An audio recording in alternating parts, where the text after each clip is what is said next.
Selamat siang, anak. Selamat siang. Gimana nih kabar kalian hari ini? Baik. Sebelum kita mulai pembelajaran, mari kita berdoa terlebih dahulu agar kegiatan pelaksanaan pembelajaran hari ini berjalan dengan lancar ya. Berdoa, Ibu langsung pimpin. Berdoa menurut agama dan kerjaan masing-masing. Berdoa dipersilakan. Berdoa selesai. Baik, ada yang tidak hadir pada hari ini? Atas nama siapa? Yandi. Kenapa alasannya?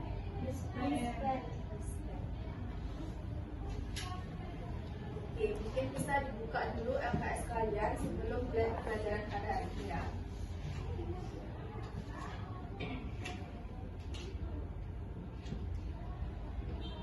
Oke, minggu lalu kita membahas tentang apa? Ada yang masih ingat nggak? Hendra? Enggak, lupa. Susanti? Ada yang ingat? Tentang bagaimana kita menyentuh ibu, kebebasan. Betul sekali. Minggu lalu kita membahas tentang hak asasi manusia. Nah, beranjak tentang hak asasi manusia, kita sebagai warga negara Indonesia pasti memiliki suatu dasar negara, yaitu ada yang tahu dasar negara Indonesia? Pancasila. Ya, betul sekali. Jadi pada pertemuan hari ini kita akan membahas mengenai Pancasila atau eksistensi dari Pancasila itu sendiri.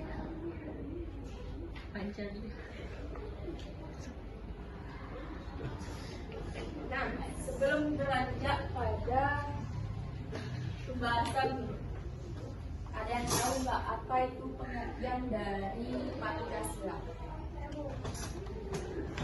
Oke, Audi, silakan. Pancasila dimulai dari kata panca yang artinya lima, sila itu nilai-nilai dasar yang dimana berarti Pancasila itu merupakan 5 nilai-nilai dasar yang dipasarkan. Oke, ada yang punya pandangan lain tentang pengertian Pancasila? Marcel? Ada? Siska? Pancasila merupakan ideologi negara.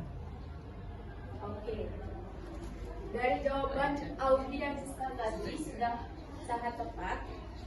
Ibu menyampaikan mengenai pengertian dari Pancasila itu sendiri. Nah, Pancasila itu merupakan sebuah dasar negara Indonesia yang dikatakan sebagai falsafah dari Negara Kesatuan Republik Indonesia. Maaf ya, ini agak typo.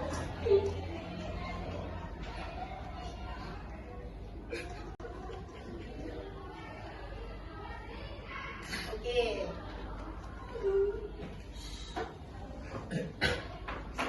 Nah, kita kan sudah beranjak pada yang pertama, itu pengertian dari Pancasila itu sendiri.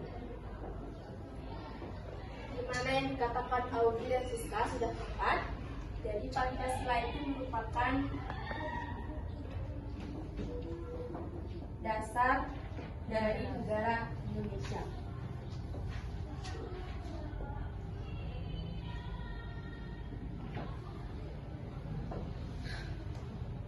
Nah, ada yang tahu juga nggak lambang-lambang dari 5 Pancasila? Misalkan dari sila pertama, ada yang tahu? Oke, ayo dia. Nah, sila kedua, ada yang tahu?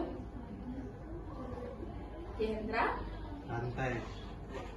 Sila ketiga. Pohon ringin. Oke. Sila keempat. Bendera. Oke. Sila kelima yang terakhir. Padi kapas. Dari kelima lambang Pancasila tersebut,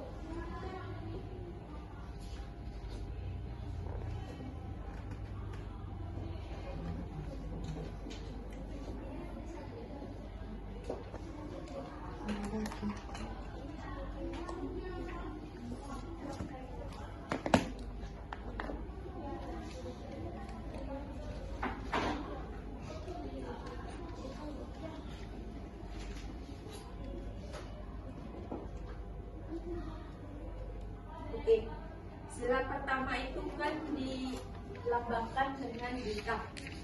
Nah, dari bintang ini ada yang tahu nggak apa makna dari sila pertama itu dilambangkan dengan bintang? Misalkan pemahaman kalian nih.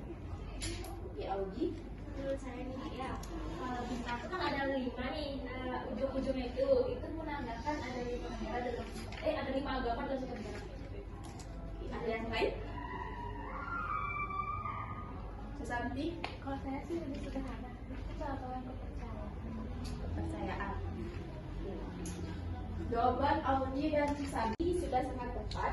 Jadi lambang dari sila pertama itu adalah bintang, di mana bintang dari sila pertama itu kan ketuhanan yang Maha Esa. Jadi adanya satu kepercayaan yang dimiliki setiap agama. Jadi dari bintang itu ada beragam 5, di mana mereka kepercayaannya terhadap keberagaman dari Indonesia itu sendiri. Kemudian yang kedua,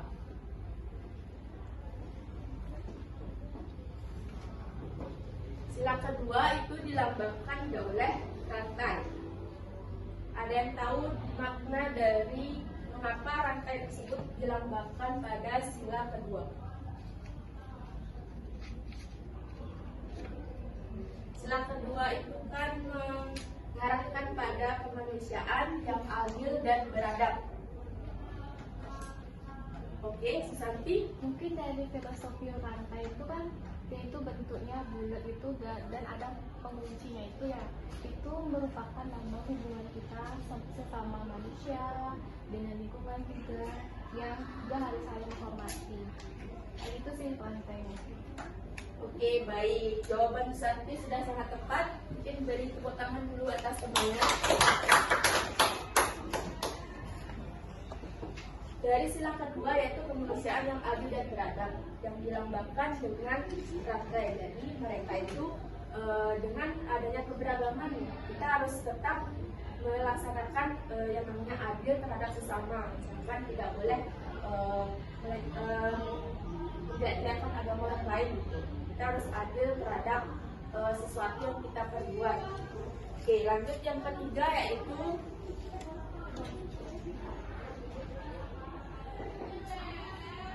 mengenai pohon beringin. Nah, apa makna dari pohon beringin pada sila ketiga tersebut? Bisa di searching dulu Google-nya. Oke, Hendra. Kalau dari pemahaman saya itu kan beringin itu kan pohon yang besar, sedangkan memiliki akar yang kuat masuk ke dalam. Jadi jika dilihat sila ketiga itu adalah persatuan Indonesia, jadi diharapkan persatuan Indonesia itu kuat seperti akar pohon beringin gitu, Bu. Ada yang lain lagi? Oke, Augie. Ya, Bu, di sini seperti yang tadi dikatakan bahwa pohon beringin itu melambangkan tempat berteduhnya atau berlindung bagi suatu negara itu sendiri, mungkin dari perlawanan luar. Oke. Jawaban kalian dari Hendra dan Augie itu sudah masuk ke dalam konteks di sila ketiga yang dilambangkan sebagai pohon beringin. Pohon beringin di mana mereka itu menjaga keharmonisan dari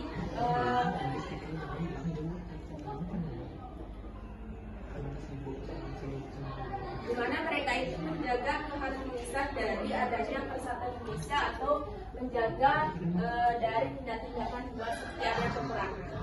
Oke, yang keempat yaitu mengenai lambang dari kepala banteng.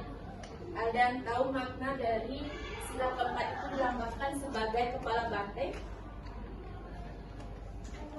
Oke, Augie lagi, silakan. Nah, di sini kepala banteng dipilih menjadi simbol sila keempat Pancasila dikarenakan menggambarkan manusia yang berjiwa sosial tinggi dan suka berkumpul untuk membicarakan sesuatu. Contohnya adalah bermusyawarah.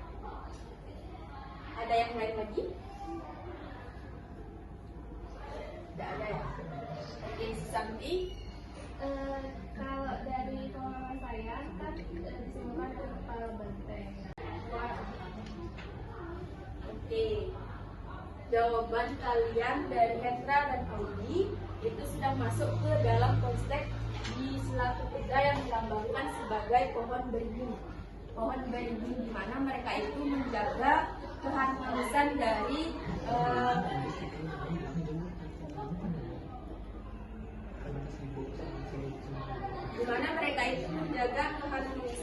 adanya persatuan Indonesia atau menjaga dari tindak-tindakan luar seperti adanya peperangan. Oke, yang keempat yaitu mengenai lambang dari kepala banteng. Ada yang tahu makna dari sila keempat itu dilambangkan sebagai kepala banteng? Oke, Audi lagi silakan. Nah, di sini kepala banteng dipilih menjadi simbol sila keempat Pancasila dikarenakan menggambarkan manusia yang berjiwa sosial tinggi dan suka berkumpul untuk membicarakan sesuatu. Contohnya dalam bermusyawarah. Ada yang lain lagi? Tidak ada ya?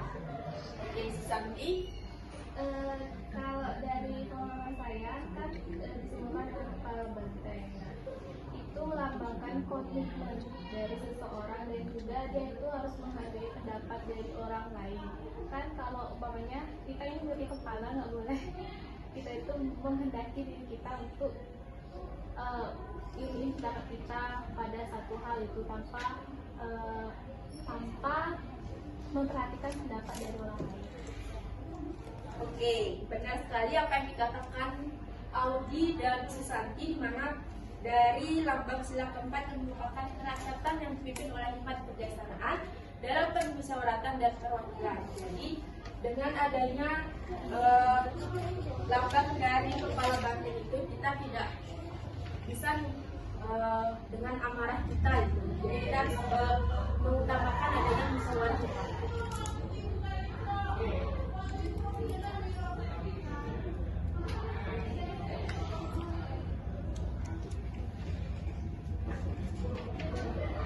Yang terakhir nih, sila keempat, sila kelima yaitu padi dan kapas.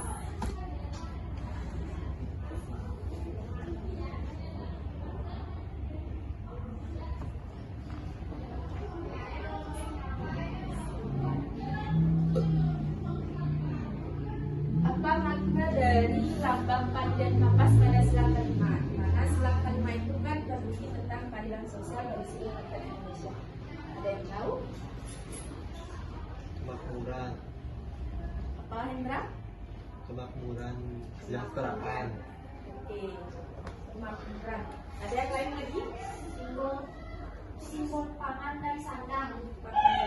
Oke, kita lihat bahwa dari keadilan sosial dan bagi seluruh rakyat Indonesia, di mana mereka itu memiliki simbol bahwa padi itu sangat kuat dan kapas itu memiliki satu kepaduan yang sangat terdekat.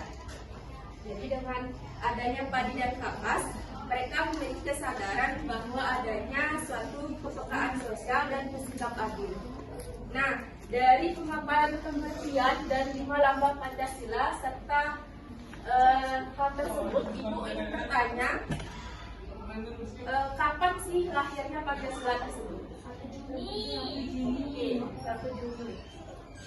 Nah, dari lahirnya Pancasila tanggal 1 Juni, mengapa menurut pemahaman kalian tanggal 1 Juni itu dikatakan sebagai lahirnya Hari Pancasila?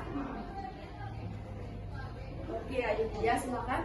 Karena Insinyur Soekarno menyampaikan rumusannya itu pada tanggal 1 Juni.